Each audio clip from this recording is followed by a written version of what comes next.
ሰላም ጤና ይስጥልን ክቡራን የዩቲዩብ ቤተሰቦች፣ የሰዓቱን አጫጭር መረጃዎች እየቀርብ ያለው እስከ ፍጻሜው አብራችሁን ቆዩ።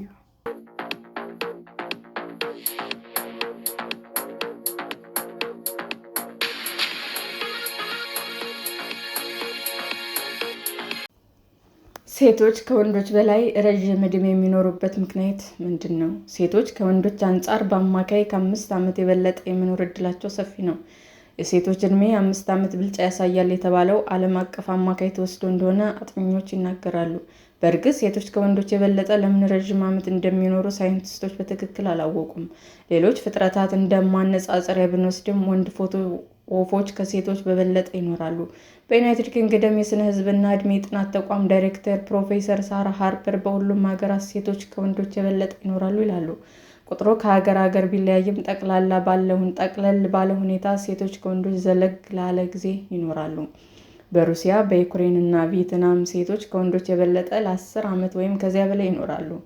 በናይጄሪያ ደግሞ ያለው ልዩነት ጠባብ እንደሆነ አወር ወርልድ ኢን ዳታ ያወጣው አሃዝ ያሳያል።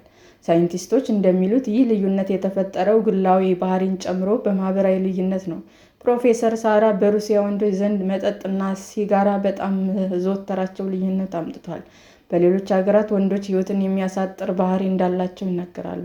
አመጋገባቸው ጤናማ አይደለም ይላሉ ፕሮፌሰር ሳራ። ወንዶች አዘውትረው ወደ ሕክምና ለመሄዳቸው ባለሙያው ይጠቅሳሉ። ባለትዳር ወንዶች አጋሮቻቸው ሆስፒታል ስለሚወስዷቸው የተሻለ ሕይወት አላቸው ይላሉ። በብዙ ማህበረሰቦች ውስጥ ወንዶች አደገኛ የሚባል ስራ እንደሚያከናውኑ እና ወንድነት ራስን ለአደጋ ከማጋለጥ ጋር እንደሚተሳሰሩ ይናገራሉ። ወንዶች በከፍተኛ መጠን በመኪና አደጋ፣ በግጭት፣ በግድያ፣ ራስን በማጥፋት ሕይወታቸውን ያጣሉ ይላሉ። በዩናይትድ ኪንግደም በአውሮፓውያኑ በ1960ዎቹ እና በ1970ዎቹ የጸረ ሲጋራ ንቅናቄ መደረጉ የሚሞቱ ወንዶችን ቁጥር ቀንሶ ነበረ። በወቅቱ በወንዶችና በሴቶች መካከል ያለው በሕይወት የመኖር ልዩነት ጠቦ እንደነበረ ፕሮፌሰር ሳራ ያስረዳሉ። የሰዎች አኗኗር ሊለውጥም በጾታዎች መካከል ያለው ልዩነት ከተፈጥሯዊ አወቃቀር ጋር እየተያያዘ እንደሆነም ይናገራሉ። በወንዶችና በሴቶች መካከል ያለው ልዩነት የሚቀይር እንዳልሆነም ያክላሉ።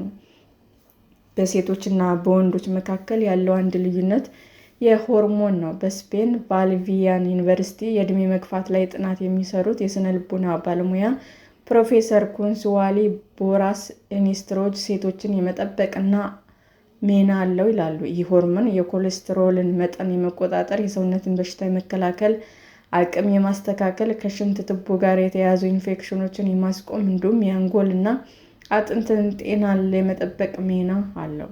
ኢስትሮጅን የሰውነት ህዋሳትን የሚደርስባቸው ጉዳት የሚከላከሉ ንጥረ ነገሮችን በማምረትም ጠቀሜታ ይሰጣል።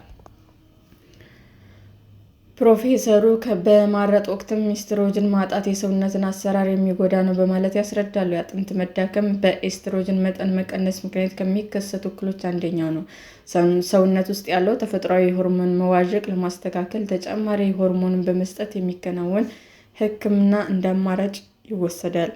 ማረጥ በሚጀመርበት ወቅት ይህ የሆርሞን ሕክምና ሲሰጥ የሴቶችን የሰውነት እንቅስቃሴ ለማደስ እንደሚረዳ ባለሙያው ያስረዳሉ። በወንዶች ሰውነት ውስጥ ያለው የቴስቶስትሮን ሆርሞን ራስን ለአደጋ ከሚያጋልጡ ባህሪዎች ጋር የሚተሳሰር ነው። ሆርሞን በሰውነት ውስጥ አሉታዊ ጫና እንዳለው ፕሮፌሰር ኮንሱዌሎ ቢያምኑም ትክክለኛ ጉዳቱ ምን እንደሆነ በትክክል እንደማይታወቅ ይናገራሉ።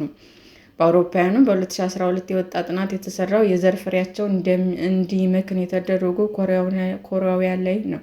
እነዚህ ወንዶች ሰውነታቸው ውስጥ ቴስቶስትሮን ባለመመረቱ ምክንያት ካልመከኑ ወንዶች በበለጠ ከ14 እስከ 19 ዓመት ኖረዋል። የጥናቱ ውጤት ውስንነት ቢኖረውም እንስሳት ላይ የተሰሩ ሌሎች ምርምሮች ተመሳሳይ ግኝት አላቸው። እነዚህ ግኝቶች ወንዶች ሲመክኑ ዕድሜያቸው እንደሚረዝም ያሳያሉ። ለረዥም ዓመታት የመኖር ሚስጥር የሚፈታው በሆርሞን ብቻ አይደለም። ከግምት ከሚገቡት መካከል ዝግምት ለውጥ ይጠቀሳል። ሳይንቲስቶች ከሰዎች ባለፈ እንስሳትን በማጥናት መልስ ለማግኘት እየሞከሩ ይገኛሉ። በሰዎች ዘንድ ብቻ ሳይሆን ከአጥቢ እንስሳት መካከልም ሴቶች ከወንዶች የበለጠ ይኖራሉ። አንበሳ፣ በግ እና አይጥ እንደ ምሳሌ መውሰድ እንችላለን።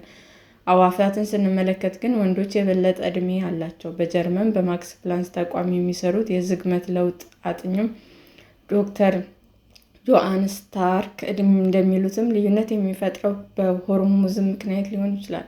በአጥቢ እንስሳት ዘንድ ሴቶች 2 ኤክስ ክሮሞዞም አላቸው፣ ወንዶች ደግሞ 1 ኤክስ እና 1 ዋይ ክሮሞዞም አላቸው ይላሉ።